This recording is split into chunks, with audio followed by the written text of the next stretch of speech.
Bienvenidos a la reflexión de hoy titulada Cuando las ruinas claman a Dios. Un mensaje basado en los Salmos 79 y 80. Hubo momentos en la historia de Israel en los que parecía que todo estaba perdido. Jerusalén, la ciudad santa, había sido destruida. El templo, símbolo de la presencia de Dios entre su pueblo, había quedado reducido a escombros, las murallas estaban derribadas, las calles vacías, y muchos de sus habitantes habían sido llevados cautivos a tierras lejanas. En medio de aquella tragedia nacieron los Salmos 79 y 80.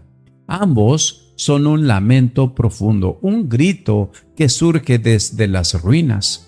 Fueron escritos para expresar el dolor de un pueblo que sufría las consecuencias de su alejamiento de Dios, pero que al mismo tiempo conservaba una esperanza, la esperanza de que el Señor todavía podía restaurarlos.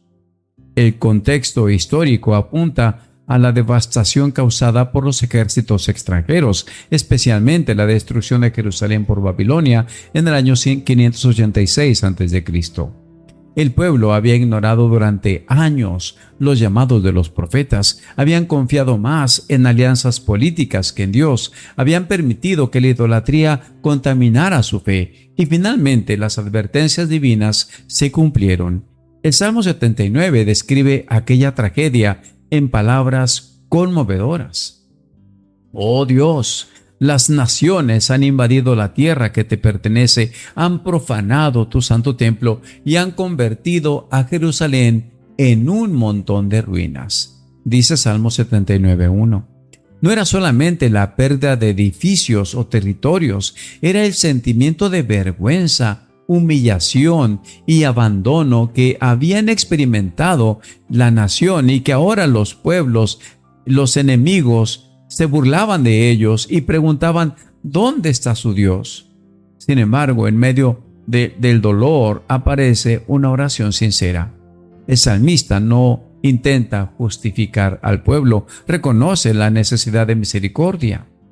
No nos culpes por los pecados de nuestros antepasados, que tu compasión satisfaga pronto nuestras necesidades porque estamos totalmente abatidos, dice versículo 8.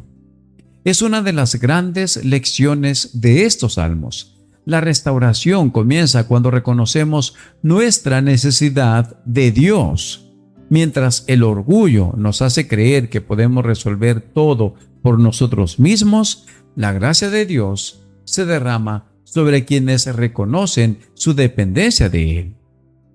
El Salmo 80 continúa el mismo tema, pero utiliza una imagen hermosa. Israel es comparado con una vid que Dios sacó de Egipto y plantó en la tierra prometida. Sacaste una vid de Egipto. Expulsaste a las naciones paganas y la trasplantaste en tu tierra, una alusión al éxodo y a la conquista de Canaán. Dios había cuidado esa vid, la había protegido y hecho crecer, pero ahora parecía abandonada. Sus cercas estaban derribadas y cualquiera podía destruirla. Por eso el salmista eleva una súplica que se repite 3 veces a lo largo del capítulo. Haznos volver a ti, oh Dios, haz resplandecer tu rostro sobre nosotros, solo entonces seremos salvos. Salmo 83. Esta frase constituye el corazón del Salmo. El pueblo entendió que su mayor necesidad no era reconstruir murallas ni recuperar riquezas. Lo más importante era recuperar su relación con Dios. A lo largo de la Biblia, la restauración siempre comienza justamente allí. Antes de construir ciudades, Dios reconstruye corazones. Antes de sanar una nación, sana a las personas que la forman, y Dios respondió a esa súplica. Aunque Jerusalén permaneció en ruinas durante años, 70 años, el Señor no abandonó a su pueblo. A través de profetas como Jeremías Ezequiel y más tarde Ageo y Zacarías, Dios prometió que el exilio no sería el final de la historia. La promesa era clara: un día regresarían a su tierra, el templo sería reconstruido, Jerusalén volvería a levantarse, pero había una promesa aún mayor. Dios enviaría al Mesías, el verdadero pastor de Israel, quien traería una restauración espiritual mucho más profunda que la restauración política de una ciudad. Por eso, muchos cristianos ven en el Salmo 80 una referencia profética a Cristo, el Hijo de Dios, que se levantaría para salvar a su pueblo. Y siglos después vino precisamente para restaurar lo que el pecado había destruido, es decir, una restauración espiritual. No solamente vino a reconstruir una nación, sino a reconciliar a la humanidad con Dios. Estos salmos también tienen importantes lecciones para nosotros hoy. En primer lugar, nos recuerdan que el pecado siempre deja ruinas. Quizás no derribe nuestras ciudades, pero puede destruir familias, amistades, matrimonios, iglesias y vidas enteras. Muchas personas descubren demasiado tarde que las decisiones equivocadas producen consecuencias dolorosas.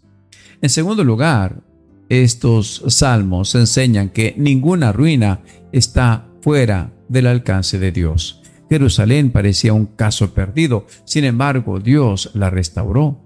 De la misma manera, hay situaciones que parecen irreparables: una relación rota, una crisis económica, una enfermedad o un fracaso personal, pero el mismo Dios que levantó a Jerusalén sigue teniendo poder para restaurar lo que parece perdido.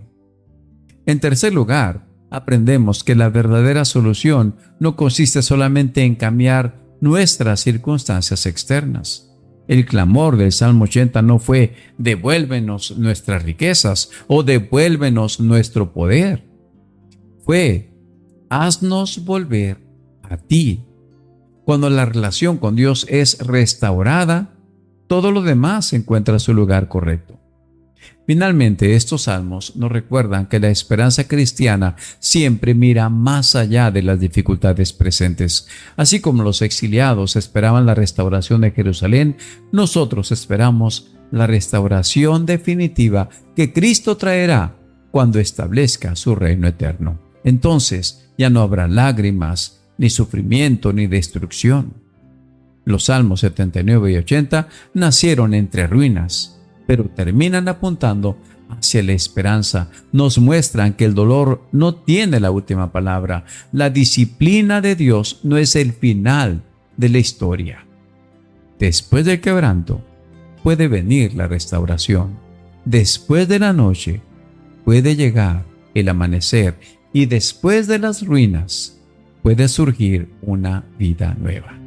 Que Dios te bendiga, te fortalezca y te dirija en este día.